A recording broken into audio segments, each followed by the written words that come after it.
찬바람이 부는 요즘 손발이 차가워 고생하시는 분 많아요. 저도 겨울만 되면 손발이 차갑고 아프기까지 해서 무척 고생을 했었습니다. 이불 속에 있어도 양말을 2개씩 신고 잠을 청했을 정도입니다. 여름에도 발이 차가워 양말을 신을 정도였습니다. 저와 같이 고생하시는 분 무척 많더라고요.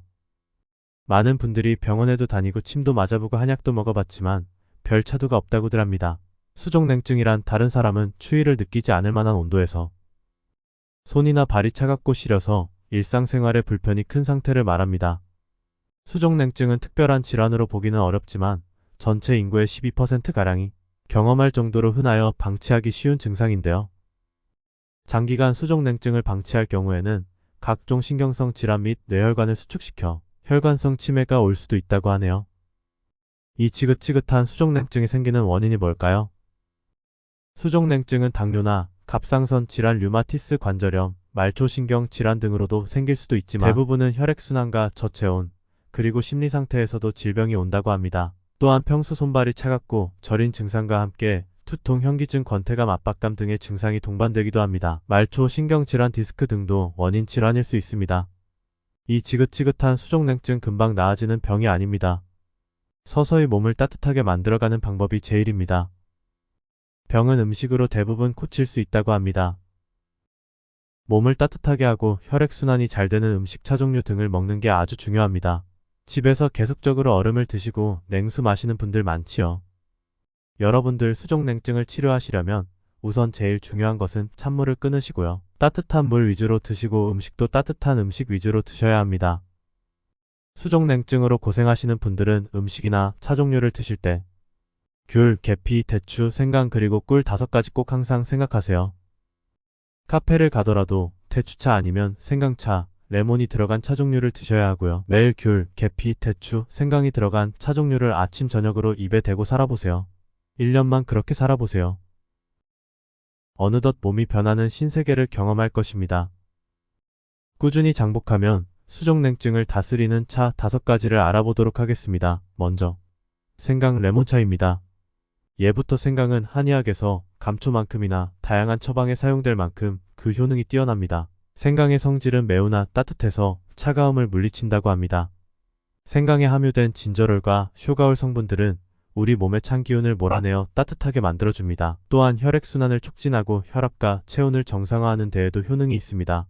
장이 차거나 추위 많이 타시는 분들은 먼저 생강을 껍질을 까서 슬라이스로 저며놓고 레몬을 깨끗이 씻어서 슬라이스로 잘라서 꿀과 함께 유리용기 같은데 담아두시면 됩니다. 아침에 머그컵에 끓는 물 한 잔에 생강 한 2조각에다가 슬라이스 레몬 한 장 이렇게 넣어서 생강향과 레몬향을 음미하면서 한 잔 천천히 마셔보세요. 오장육부에 혈액이 돌아 혈액순환이 잘 되는 것을 느낄 수 있어요. 꿀이 들어있어 훨씬 더 또 부드럽고 따뜻하게 드실 수 있습니다. 두 번째는 귤차입니다. 귤에는 모세혈관의 혈액순환을 도와주는 성분들을 함유하고 있는데 바로 헤스페리딘 성분입니다. 헤스페리딘은 비타민 P라고도 불리우며 귤이나 레몬 등에 들어있는 강력한 항산화 물질입니다. 이 성분은 모세혈관 속 나쁜 콜레스테롤을 낮춰주고 혈중, 중성지방을 분해하기 때문에 혈관 내벽을 깨끗하게 만들어줍니다. 혈관 내벽이 깨끗하면 심장에서 보내는 혈액이 모세혈관까지 잘 순환이 되겠지요. 따뜻한 손과 발의 온기를 위해서는 무엇보다 혈관 건강이 중요한 거죠. 이 헤스페리딘 성분은 귤의 과육보다는 귤 껍질 속에 헤스페리딘이 무려 40배나 많을 뿐 아니라 혈액 구성에 필수인 철분의 흡수를 돕는 비타민C 역시 과육보다 껍질 속에 무려 최대 5배가량 풍부하다고 합니다. 효능이 농축된 귤 껍질의 영양분을 최대로 누리며 가장 간편하게 먹는 방법은 바로 귤 껍질을 차로 만들어 드시는 건데요. 먼저 잔류농약을 씻어내기 위해 귤 서너 개를 베이킹소다 1스푼을 물 500ml에 넣어 15분간 담가 놓으셨다가 흐르는 물에 가볍게 헹궈주세요. 그 다음 귤 껍질을 벗겨내 적당한 크기로 잘라준 다음 햇볕에서 말려서 사용하시면 됩니다. 물 500mg에 귤 껍질을 10에서 15g 넣고 20분 끓여주면 귤차 완성입니다. 이때 너무 뜨거운 물에 끓이면 비타민C가 파괴될 수도 있으니까 은근하게 끓여주세요. 이렇게 만들어낸 귤차는 수족냉증 및 면역력을 높여 감기에도 효과가 좋아요. 세 번째는 대추차입니다.